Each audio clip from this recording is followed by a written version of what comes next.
Well, hello everybody. My name is Jason DeCosta, and thank you for joining me today on my show called Consistent Preterism. Today I just want to take a few moments and speak about Adam and how he was created and my opinion on that. I was kind of just thinking about it and going through some of the passages that I use in other points, and I came across something that really kind of jumped out at me the other day. And I had already kind of settled it in my head that Adam was created immortal, just like you and I.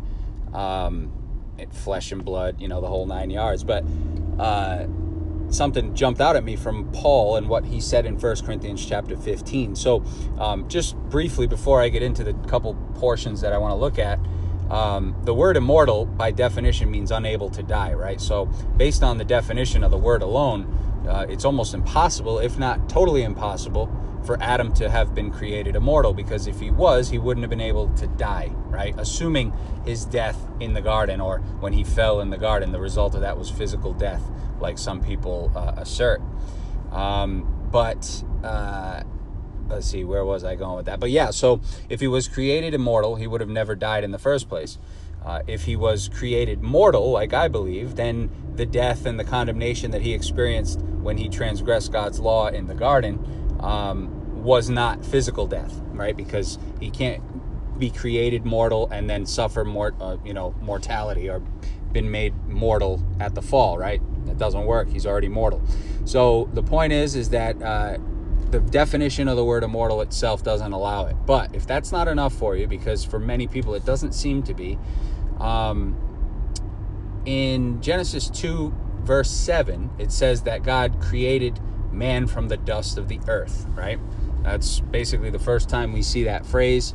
It's obviously, we know there's a lot of symbolism in the early chapters of Genesis. We have talking snakes, we have people walking around with their eyes closed, and all kinds of stuff going on. So you got to be kind of careful with what's going on back there. But just from an apples and oranges standpoint here, if we think about man created from the dust of the earth, and we carry that over to when we get towards the end of the story and we see Paul speaking about this same very thing in 1 Corinthians chapter 15, Paul is kind of going through a discourse where he's talking about the different types of bodies. He talks about a body for people, a body for fish, a body for birds, a body for animals, and then he gets into the heavenly bodies. He says, and there's another type that's heavenly, and angelic and celestial.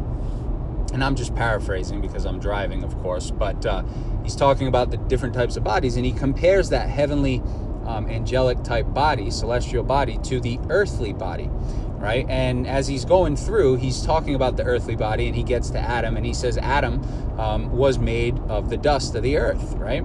So he's pulling obviously from Genesis 2 verse 7, where it says Adam was made from the dust of the earth. So we know that he's talking about Adam, and then Paul compares Adam to Christ, right? And he says Christ the heavenly man. So he's comparing Adam, the earthly man made of dust, to Christ the heavenly celestial man, right, in the spirit. And so then he goes on and he says that Adam, made in the dust, or made in the dust of the earth, was created mortal, right? Basically, I don't believe he says it exactly, but you can get to that conclusion, because first of all, he starts off saying Adam was made of the dust of the earth, and then he compares that to Christ being the heavenly man. And then in the very next couple sentences, he starts talking about the difference between the corruptible versus the incorruptible, or the mortal versus the immortal. So he's sort of holding Adam's body up to Christ and comparing it there. And he takes that comparison and he starts using terms like corruptible and incorruptible. And then he says mortal and immortal. So in other words, what he's saying is the bodies that are made of flesh and blood, what he refers to in that portion as from the dust of the earth, those bodies are mortal. Those bodies are corruptible. They experience corruption. But he's sort of contrasting that and comparing that to Christ's body, who is spiritual, who is heavenly, who is angelic. And he's saying that Christ's body is immortal and it's incorruptible. So what's the whole point of this, wrapping this up? Well, the first point to take note of is that Paul associates the concepts of mortality and corruption with Adam's flesh and bone, dust of the earth body. Let me repeat that. Paul associates the concepts of mortality, or mortal, and corruptible with Adam's dust of the earth, flesh and bone body in 1 Corinthians 15. Go read it. So if he's comparing the dust of the earth body and saying that's a mortal body, then if we go back to Genesis chapter 2, verse 7, we see that God created Adam from the dust of the earth.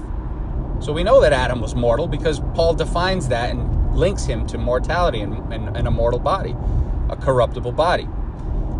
And of course we know this is the case because Genesis 2:7 comes before Adam falls in the garden, right? God just breathes life into him, whatever that actually means symbolically.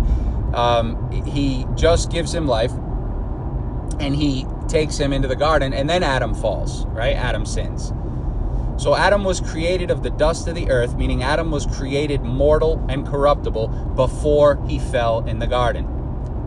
Because Paul in 1 Corinthians 15 very clearly defines the flesh and bone, dust of the earth body as a mortal and corruptible body.